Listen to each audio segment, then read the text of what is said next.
नमस्कार दोस्तों, आप लोगों का स्वागत है हमारे YouTube चैनल बायोलॉजी ज्ञान बाई अखिल सर। आज हम लोग जानेंगे एक नए टॉपिक के बारे में। टॉपिक का नाम है hot spots of biodiversity. Means कि जैव विविधता के गर्म स्थल या गर्म स्थान क्या हैं। आज के वीडियो में हम लोग क्या क्या जानेंगे। तो आज के वीडियो में सबसे पहले हम लोग ये जानेंगे कि इसको हॉट स्पॉट नाम क्यों दिया गया। हॉट स्पॉट नाम देने से इसका क्या अर्थ है।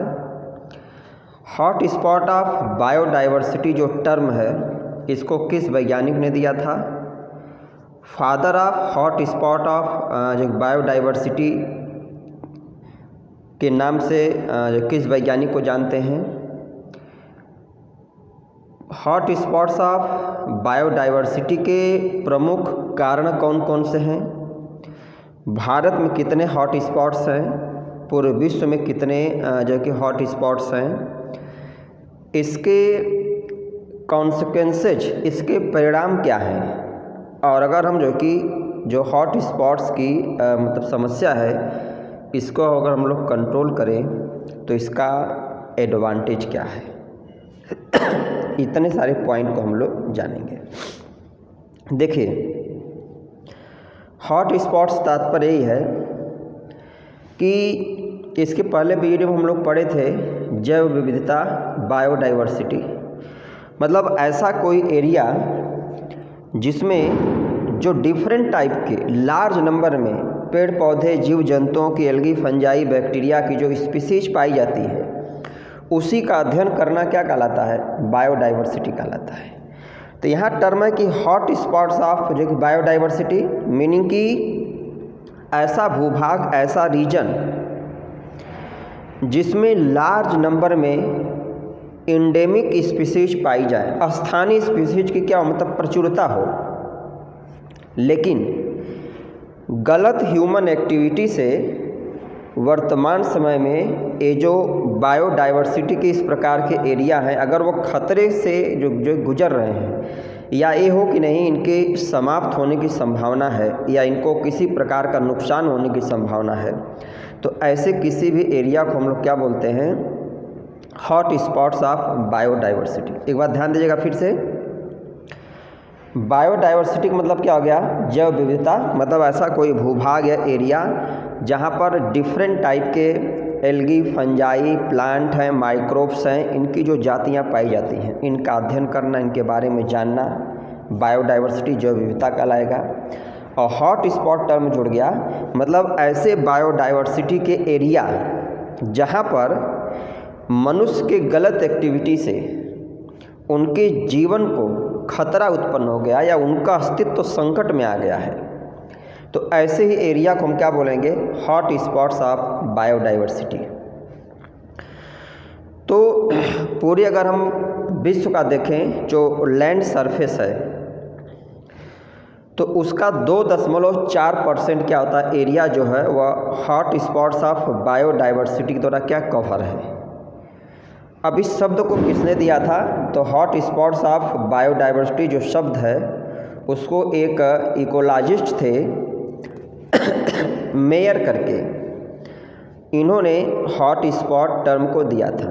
और father of hot spot of biodiversity के नाम से हम जो है कि मेयर साहब को ही जानते हैं, क्योंकि इन्होंने सबसे पहले एक अपना पेपर जो है कि पब्लिश किया और उस पेपर में इन्होंने 10 हॉट स्पॉट्स को आइडेंटिफाई करके उसके बारे में जो कि बताया। वर्तमान समय में पूरे विश्व में 36 हॉट स्पॉट्स हैं और इन 36 में से 4 हॉट स्पॉट्स कहाँ पर हैं, भारत में हैं। तो total number of hot spot world में पूछा जाए तो 36 हैं, भारत में कितने हैं, 4 हैं। अब एक टर्म और है कि क्राइटेरिया क्या है, जैसे कैसे हम किसी बायोडाइवर्सिटी कोई रीजन है तो कैसे हम उसको हॉट स्पॉट के अंतर्गत रखेंगे कि नहीं रखेंगे।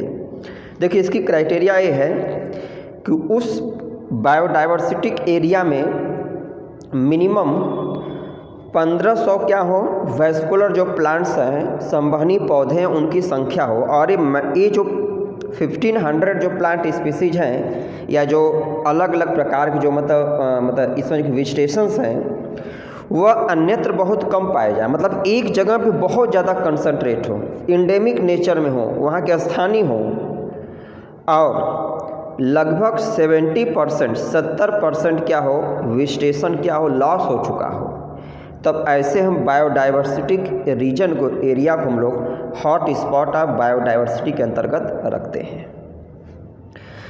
इसके साथ अगर हम लोग कारण की बात करें तो कारण में देखिए सबसे बड़ी इसका कारण क्या है, मनुष्य।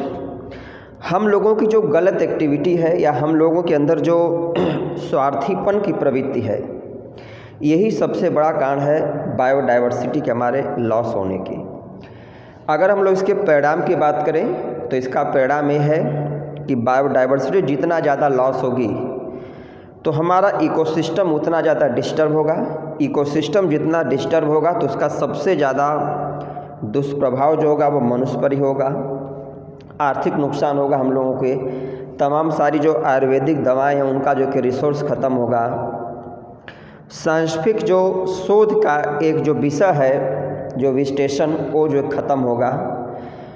एम्प्लॉयमेंट जो है वो क्या करेगा, घटेगा। भोजन की क्राइसिस होगी। ऐसे तमाम सारी समस्याएं होंगी। तभी हम लोग ये तमाम सारी समस्याओं को एक एक करके जानेंगे। अब हम लोग पॉइंट वाइज एक एक पे आते हैं। देखिए टॉपिक का नाम है हॉट स्पॉट्स ऑफ बायोडाइवर्सिटी, जो विविधता का गर्म स्थल।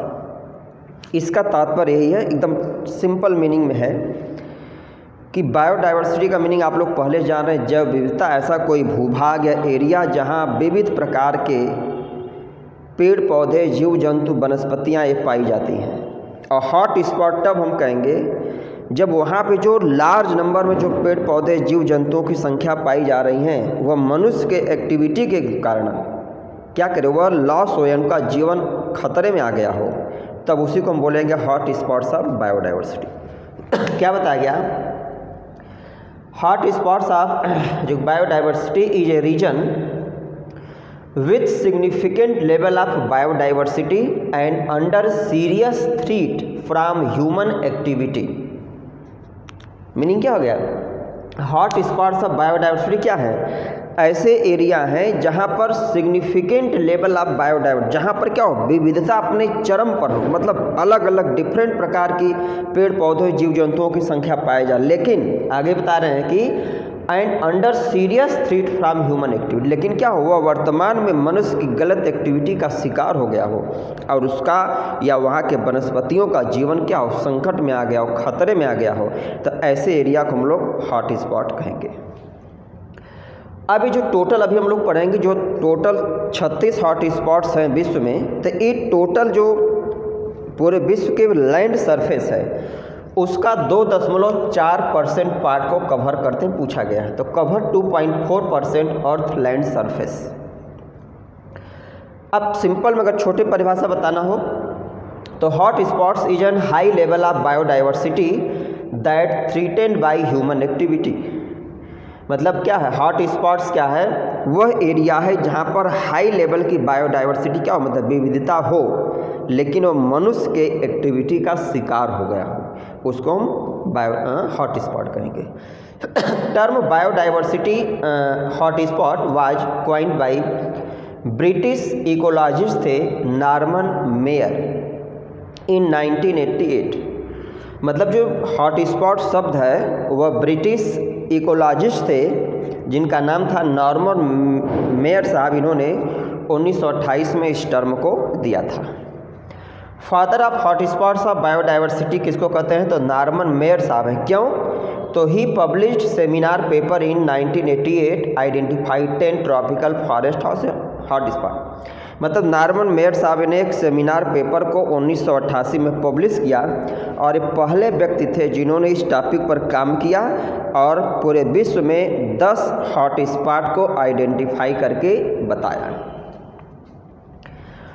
अब सबसे इम्पॉर्टेंट पॉइंट है कि इसका क्राइटेरिया क्या है, कैसे हम किसी भी जो बायोडाइवर्सिटी रीजन को हॉट स्पॉट कहेंगे कि नहीं। तो बता रहे हैं कि region must contain at least 1500 endemic vascular plants and last at least 70% of original vegetation.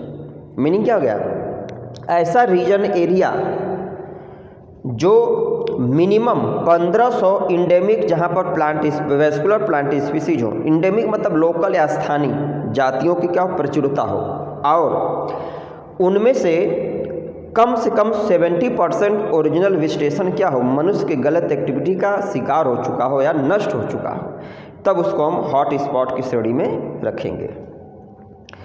In India 4 hot spots are present. भारत में 4 हॉट स्पॉट्स रीजन अभी तक आइडेंटिफाई किए गए हैं, जिनका नाम क्या है, हिमालयज रीजन है, वेस्टर्न घाट है, इंडो बर्मा रीजन है, और जो कि सुंडा लैंड।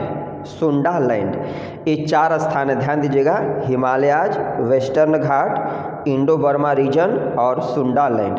ये 4 स्थान है जो भारत में हॉट स्पॉट के रूप में आइडेंटिफाई किए गए हैं। अब अगर हम लोग विश्व की बात करें तो total 36 hot spots of biodiversity, मतलब कि 2026 तक जो स्टडी हुई है उसके अनुसार 36 हॉट स्पॉट्स पूरे विश्व में खोजे गए हैं।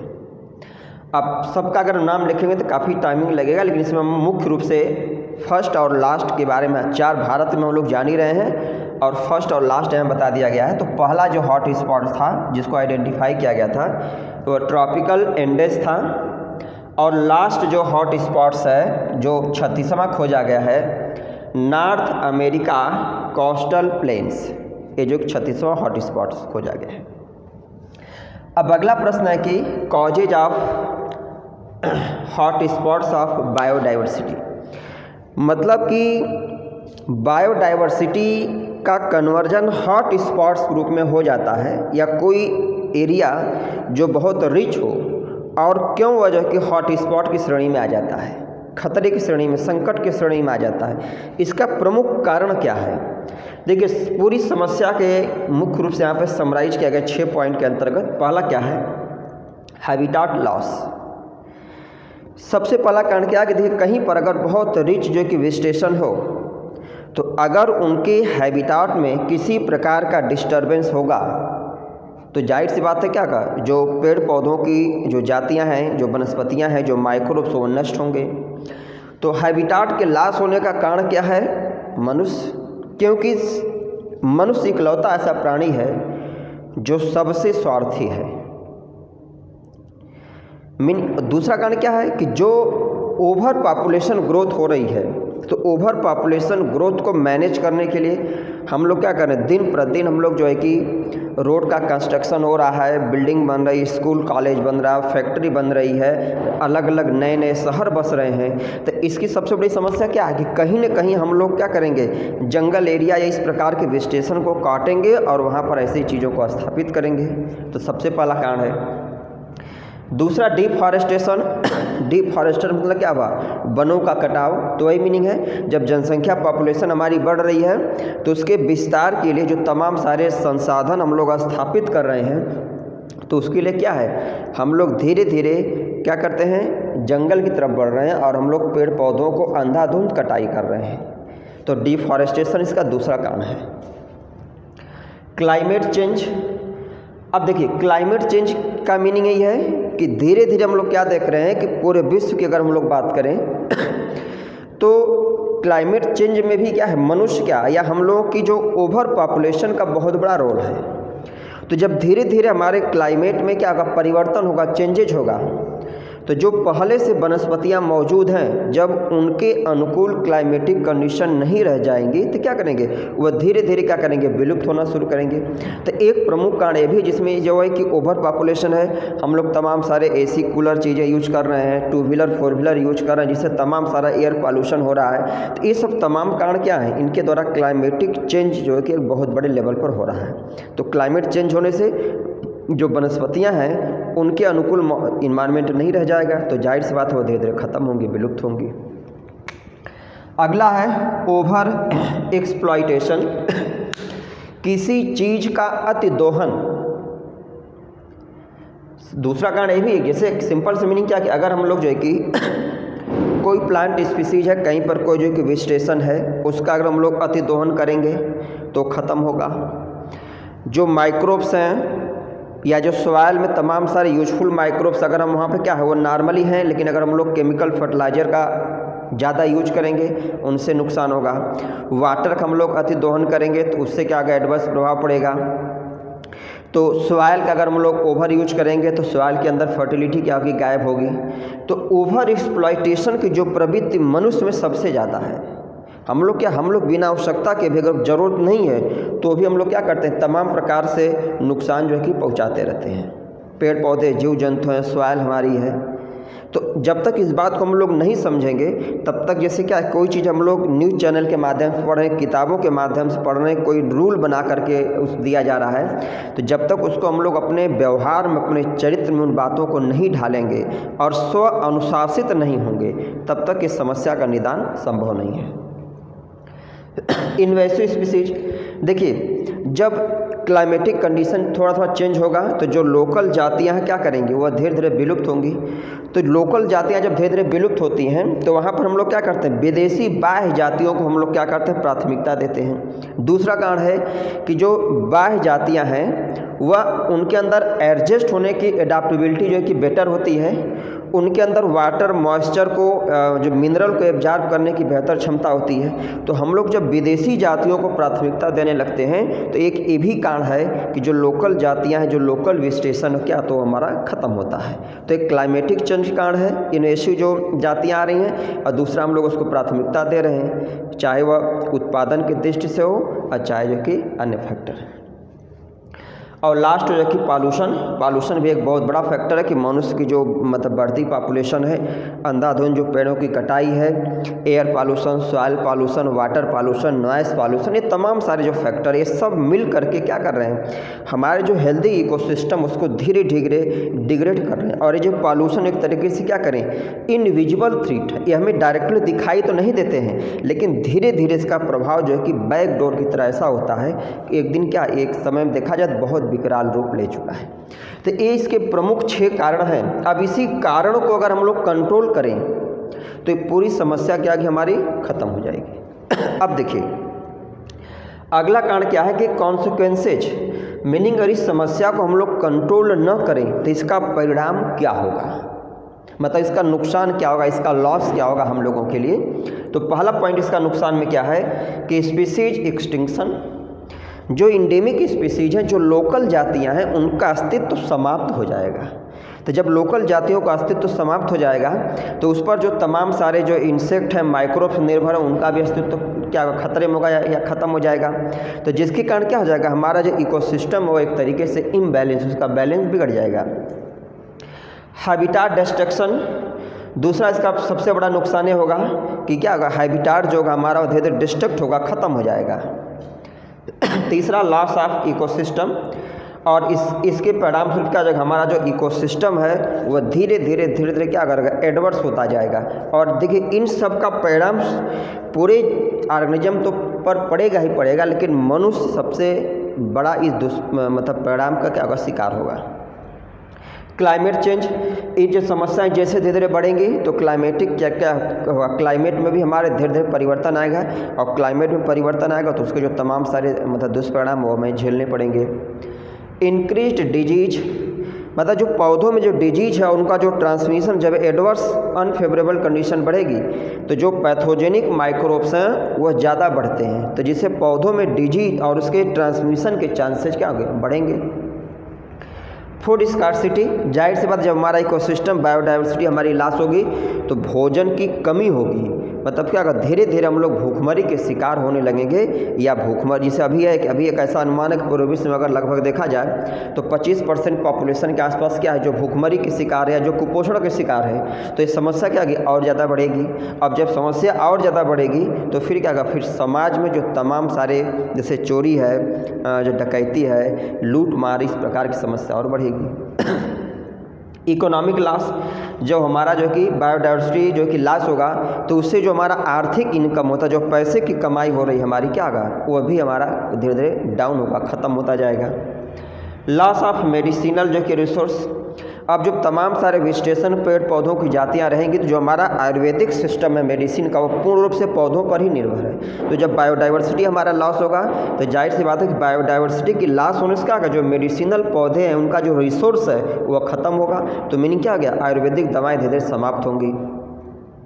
अगला लॉस ऑफ कल्चरल लैंड, खेती योग्य भूमि भी हमारी धीरे धीरे खत्म हो जाएगी। तो जब खेती योग्य भूमि नहीं रहेगी तो फिर क्या होगा, फिर और समस्या हमारे लिए बढ़ेगी। Risk of invasive species increases, अब जब लोकल जातियाँ हमारी ख़त्म होती जाएंगी तो वहाँ पर विदेशी जो बाहरी जातियाँ हैं उनके आक्रमण का क्या होगा, मतलब चांसेज बढ़ेगा। मतलब ऐसी जो जातियां हैं जो बाहरी हैं या जो जो एक तरीके आज समय वीड्स के रूप में खरपतवार के रूप में जो हैं तो हैं तो बाहरी, नेचर क्या वो फॉरेन ही बाहरी ही हैं, लेकिन हमारे लोकल एरिया में आकर के वह तेज़ी से ग्रो करती हैं और लोकल स्पीसीज को हमारे उसके अस्तित्व को ख़त्म कर देती हैं। और अगला है लास्ट, रिड्यूस इवोल्यूशनरी नॉलेज। अब धीरे धीरे जब हमारी लोकल जो इंडेमिक जातियां हैं वह ख़त्म हो जाएंगी तो एक समय के बाद क्या हो जाएगा, उनका जो इवोल्यूशनरी नॉलेज हमारे पास क्या होगा, वो धीरे धीरे कम होता जाएगा, ख़त्म होता जाएगा। तो इतनी सारी जो है कि समस्याओं का हमें सामना करना पड़ेगा। अब प्रश्न अगला टॉपिक पे हम लोग आते हैं, पड़ाव पे एडवांटेज। अगर हम लोग जो है कि बायोडाइवर्सिटी को अगर हम लोग मैनेज करें, हेल्दी रखें, तो इससे हमें लाभ क्या क्या मिल सकता है। तो मीनिंग क्या हो गया, हॉट स्पॉट्स ऑफ बायोडाइवर्सिटी के क्या हैं, एडवांटेज क्या क्या हैं। देखिए क्या है, इंडेमिक स्पीसीज कंजर्वेशन, मतलब जो स्थानीय जातियां हैं उनको हम लोग क्या करेंगे, इसका लाभ है कि उसको हम लोग नष्ट होने से बचाएंगे, उसका संरक्षण करेंगे, तो एक संरक्षण का मौका मिलेगा, पहला लाभ इसका हो गया। दूसरा हेल्दी इकोसिस्टम, जो परिणाम है वो यहाँ पे लाभ में बदलेगा। जो इकोसिस्टम हमारा को जैसे मिल, जब हम लोग इंडेमिक जो पेड़ पौधे की जाती हैं उसको बढ़ाएंगे, उसका कंजर्वेशन करेंगे, उसका देख रेख करेंगे, तो हमारा इकोसिस्टम जो होगा हेल्दी होगा। रिड्यूस जो कि नेचुरल ठीक है, जो कि मतलब जो डिजास्टर, देखिए जो जितने प्राकृतिक आपदाएं हैं तो प्राकृतिक आपदा के आने का कारण क्या होता है, इकोसिस्टम का हमारे इम्बैलेंस होना, इन्वायरमेंट के हमारे इम्बैलेंस होना है। तो जब हमारा इन्वायरमेंट इकोसिस्टम हेल्दी रहेगा, नॉर्मल रहेगा, तो इसका लाभ ये मिलेगा कि जो प्राकृतिक आपदाएं हैं उनका जो रेशियो वह कम होगा, मतलब हम लोग क्या करेंगे, सुरक्षित रहेंगे। मेडिसिनल जो कि डिस्कवरी, जब बायोडाइवर्सिटी रिच होगी, बढ़ेगी, तो मेडिसिनल जो कि डिस्कवरी या उसके मेडिसिनल जो रिसोर्स है वो बढ़ेंगे। तो जब बढ़ेंगे तो मतलब हमें अधिक से अधिक दवाएं, अच्छे क्वालिटी की दवाएं सस्ते दाम पर उपलब्ध होंगी। वाटर रेगुलेशन, देखिए जब हमारा बायोडाइवर्सिटी लॉस होगा तो जो वाटर साइकिल है, सबसे बड़ा समस्या भी कि हमारी वाटर साइकिल डिस्टर्ब होगी। तो जब हमारा जो है कि इकोसिस्टम हेल्दी होगा, बायोडाइवर्सिटी रिच होगी, तो वाटर साइकिल क्या होगा, उसका रेगुलेशन नॉर्मल होगा। अगला है पॉल्यूशन जो कि कंट्रोल, जब बायोडाइवर्सिटी हमारी रिच होगी तो क्या होगा, धीरे धीरे जो तमाम प्रकार के प्रदूषण है वह कम होते जाएंगे, जिससे क्या होगा, हमारे अगल बगल का जो इन्वायरमेंट होगा हेल्दी होगा, तो हम लोग ऑलरेडी हेल्दी रहेंगे, मतलब किसी प्रकार के डिजीज समस्या का सामना हम कम करेंगे। हेल्दी फूड चेन, तो जब इकोसिस्टम हमारा हेल्दी रहेगा तो भोजन भी हमें सस्ते दाम पे अच्छा मिलेगा, तो जो हमारा फूड चेन है, जो फूड सप्लाई वो नॉर्मल रहेगी, भोजन की स्कार्सिटी नहीं होगी। इको जो कि टूरिज्म, ये भी क्या एक तरीके से विदेशी जो पैसे उसको अर्न करने का, कमाने का बहुत बड़ा जरिया है, मतलब किसी भी कंट्री के लिए। तो जब कहीं पर किसी भी देश में वहाँ की बायोडाइवर्सिटी बहुत रिच होगी तो फिर क्या हो जाएगा, वह एक मतलब टूरिज्म का बहुत बड़ा साधन होगा। तो इसका लाभ क्या है कि बायोडाइवर्सिटी जब रिच होगी, तमाम सारे पेड़ पौधे वनस्पतियाँ रहेंगे, तो उनको देखने के लिए, वहाँ घूमने के लिए जो मतलब विदेशी या जो दूसरे कंट्री के लोग हैं, अपने लोकल एरिया के लोग क्या करेंगे, जाएंगे, तो उससे क्या हमारा आर्थिक कमाई भी होगी। तो इको टूरिज्म की क्या होगी, संभावना बेहतर होगी। अगला जो कि एजुकेशनल जो कि सेंटर, अब हमारा बायोडाइवर्सिटी जो कि रिच होगी तो वहाँ पे क्या है कि जैसे मतलब हर्बेरियम के बारे में है, तमाम सारे पौधों का आइडेंटिफिकेशन है, पौधों का क्लासिफिकेशन है, मतलब एक तरीके से क्या है, जो बायोडाइवर्सिटी वो हमारे एजुकेशनल सेंटर की तरह काम करेगी। मतलब आसानी से जो यंग स्टूडेंट हैं, जो रिसर्च कर रहे हैं, नई चीज़ों को खोज कर रहे हैं, उनको और ज़्यादा आसानी होगी। और लास्ट है जो कि साइंटिफिक स्टडी, मतलब वहाँ पे जा कर के एक जगह पे जब बायोडाइवर्सिटी बहुत रिच है तो इसके आधार जो तमाम सारे हर्बेरियम या इस प्रकार के संग्रहालय बनाए जाएंगे, तो वहाँ पर कोई भी बच्चा जा कर के आसानी से किसी प्लांट को आइडेंटिफाई कर सकता है, उसके बारे में तमाम सारे इन्फॉर्मेशन को जो खोज सकता है और अपने रिसर्च से रिलेटेड कोई समस्या है तो उसको पूरा कर सकता है। तो मतलब रिसर्च को भी क्या करेगा, अगर बायोडाइवर्सिटी रिच होगी तो जो रिसर्च है उसको क्या मिलेगा, बढ़ावा मिलेगा। तो ये जो है कि प्रमुख रूप से क्या है, जो हॉट स्पॉट्स आप जो कि ठीक मतलब बायोडाइवर्सिटी था। अब अगर हम लोग समरी के रूप में 1 मिनट में देखें तो हॉट स्पॉट्स ऑफ बायोडाइवर्सिटी का मतलब क्या हो गया, ऐसा एरिया या भूभाग जो वनस्पतियों की दृष्टि से, माइक्रोब्स की दृष्टि से क्या हो, बहुत रिच हो, लेकिन ह्यूमन के गलत एक्टिविटी से, मनुष्य के स्वार्थीपन से वह अस्तित्व उसका खतरे में आ गया हो, तो उसी को हम लोग क्या बोलेंगे, हॉट स्पॉट बोलेंगे। Hot spots of biodiversity term को जो है कि देने का जो श्रेय है वो अभी हम लोग पढ़ें कि ब्रिटिश के इकोलॉजिस्ट थे जिनका नाम था नॉर्मन मेयर साहब ने 1988 में दिया था। Father of hot spots of biodiversity किसे कहते हैं, तो नॉर्मन मेयर साहब को ही कहते हैं, क्योंकि पहले व्यक्ति थे जिन्होंने इस बात पर अध्ययन किया और इन्होंने एक रिसर्च पेपर जो कि पब्लिश किया, सेमिनार पेपर पब्लिश किया, और जिस पर उन्होंने सबसे पहले पूरे विश्व में 10 हॉट स्पॉट्स रीजन को आइडेंटिफाई किया और उसके बारे में बताया। अब इसके बाद जो है कि इसके अगर हम लोग पूरे विश्व की बात करें तो पूरे विश्व में अभी तक 36 हॉट स्पॉट्स खोजे गए हैं, इनमें से 4 हॉट स्पॉट्स क्या हैं, भारत में हैं। अभी पूछा जाए कि हॉट स्पॉट्स कितने लैंड एरिया को कवर करते हैं, तो पूरे विश्व का जो लैंड एरिया है उसका जो 36 हॉट स्पॉट्स हैं वो 2.4% लैंड एरिया को कवर करते हैं। ठीक है, कारण में सबसे प्रमुख कारण अगर देखा जाए तो मनुष्य है, कॉन्सिक्वेंसेज सबसे ज़्यादा मनुष्य पे ही पड़ेगा। तो अगर हम लोग इस समस्या का निदान चाहते हैं तो हम इस चीज़ को क्या करें, इस समस्या का जो कारण है उसको ख़त्म करने का प्रयास करें। तो ये था आज का वीडियो, उम्मीद है वीडियो आप लोगों को अच्छा लगेगा। आप लोग ध्यान से कंसंट्रेट होकर सुनिए, चैनल को हमारे सब्सक्राइब करिए, अधिक से अधिक शेयर करिए, क्योंकि आप लोग जितना ज़्यादा चैनल को सब्सक्राइब करेंगे, शेयर करेंगे, तो इससे क्या होगा, हमें एक इंटरनल एनर्जी मिलेगी, एक फीडबैक मिलेगा कि हमारा कार्य क्या बेहतर है, और हम प्रयास करेंगे कि ऐसे ही सरल से सरल शब्दों में आप लोगों के बायोलॉजी के तमाम जो कॉन्सेप्ट हैं उस पर वीडियो बनाते रहें और आप लोग देखते रहें। धन्यवाद।